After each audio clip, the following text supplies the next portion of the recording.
Hello बच्चों। आज जो कहानी मैं आपको सुनाने जा रही हूँ उसका टाइटल है सात मूर्ख। एक किसान के 7 पुत्र थे। सभी अव्वल दर्जे के मूर्ख, धूर्त एवं आलसी थे। कोई भी काम करके खुश नहीं था। मेहनत करना उनकी आदत नहीं थी। सारा दिन बेकार घूमने फिरने में बिता देते थे। उनमें से एक भी स्कूल नहीं गया। सभी अनपढ़ ही रह गए। खाने को बढ़िया स्वादिष्ट भोजन, आराम करने को आरामदायक बिस्तर चाहिए था उन्हें। कठिन मेहनत के विचार करने भर से ही उनके हाथ पांव फूल जाते थे। उनका बाप बूढ़ा हो चुका था। वह अब चलने फिरने से लाचार हो गया था। वह अगर आलसी मूर्ख बेटों को काम करने को कहता तो वे सभी बाप को खरी खोटी सुनाकर खामोश करा देते। किसान अपने नालायक मूर्ख बेटों के सामने बेबस हो जाता। सभी बेटे बाप के नियंत्रण से बाहर हो चुके थे। अपने से बड़ों की नेक सलाह वे नहीं मानते थे। किसान की पत्नी भी गुजर चुकी थी। उसका बुढ़ापा बड़ी कष्टदायक स्थिति से गुजर रहा था। एक बार उसके पड़ोस में किसी किसान के घर भैंस ब्याई।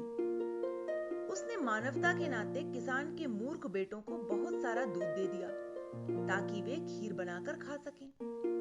अब दूध तो मिल गया, पर मूर्खों को खीर बनानी नहीं आती थी। सभी नालायक भाई बाप के पीछे पड़ गए कि वह खीर बनाकर दे दे। किसान बीमार था, फिर भी पुत्रों का मन रखने के लिए वह लड़खड़ाते हुए उठा और खीर बनाकर बेटों को दे दी। सातों के 7 बेटे खीर खाने को बेताब थे। एक ने खीर चखी तो उसमें शक्कर नहीं थी। बड़े भाई ने छोटे से कहा, दुकान पर जाओ और एक आने की शक्कर ले आओ, तब तक खीर ठंडी भी हो जाएगी। जल्दी जाओ। छोटे वाला एकदम गरजा, मैं क्यों जाऊं? दूसरे को बोलो ना, मेरे से नहीं जाया जाता।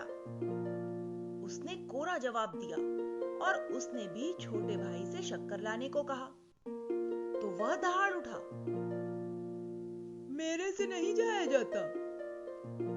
छोटे से कहो, वह ले आएगा शक्कर। मेरे तो पैरों में दर्द है। उसने स्पष्ट इंकार कर दिया। इस तरह सातों आलसी मूर्ख भाई एक दूसरे से शक्कर लाने को कहते रहे, मगर दुकान पर एक भी नहीं गया।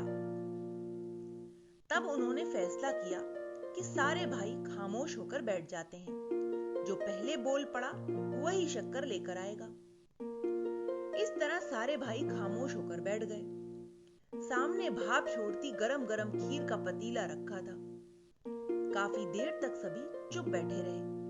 उन्हें इंतजार था कि कौन गलती से बोले तो उसे शक्कर लाने को कहें, मगर सातों के 7 भाई अपनी धुन के पक्के थे।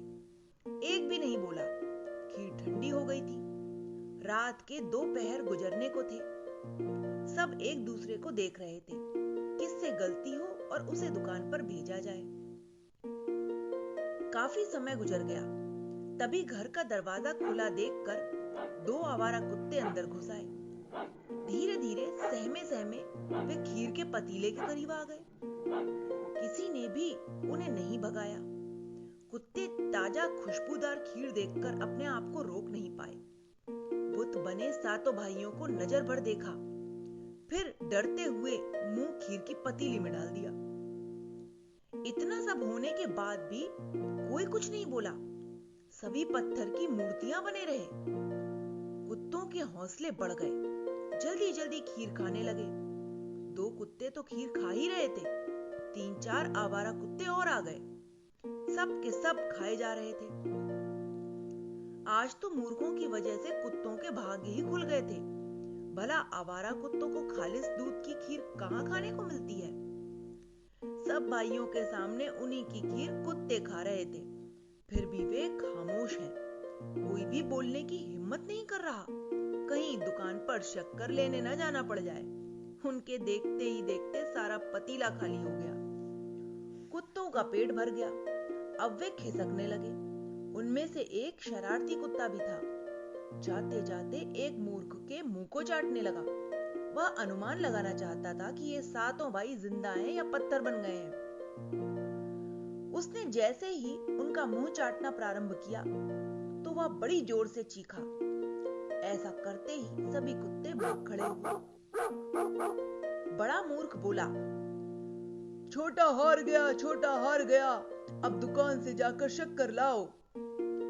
बड़े भाई का कहना छोटे ने नहीं माना।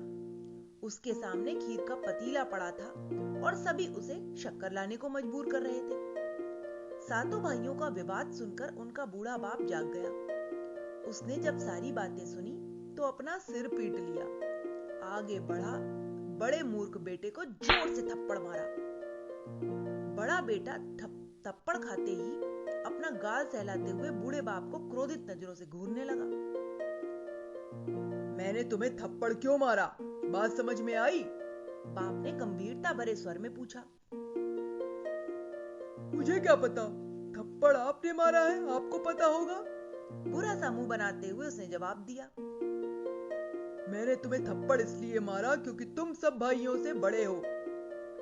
अगर तुम आलस से त्याग कर स्वयं शक्कर लेने चला जाता तो छोटे भाई तेरा एहसान मानते, तेरी इज्जत करते। खीर का भरा पतीला तुम्हारे पेट में होता, तुम सारे भाई बड़े प्रेम से, प्यार से, मजे से नींद ले रहे होते।